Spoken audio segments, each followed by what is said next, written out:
Hello! Pag-usapan natin ang topic for today. Ito ang mga dapat ninyong malaman.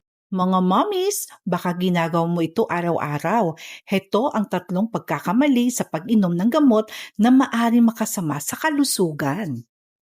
Una, hindi tinatapos ang antibiotic kahit gumagaan na ang paghiramdam. Maaring bumabalik ang infeksyon at maging mahirap itong gamutin. Pangalawa, umiinom ng gamot ng walang tamang oras o nakakalimot ng dose. Para maging epektibo ang gamot, sundin ang tamang schedule na ibinigay ng doktor o nakasulat sa label. At pangatlo, iniinom ang gamot na kasama ng alak o ibang gamot nang hindi kumukonsulta. May mga gamot kasi na maaaring magdulot ng mapanganib na interaction. Tandaan mga mommies, ang tamang pag-inom ng gamot ay kasing halaga ng gamot mismo.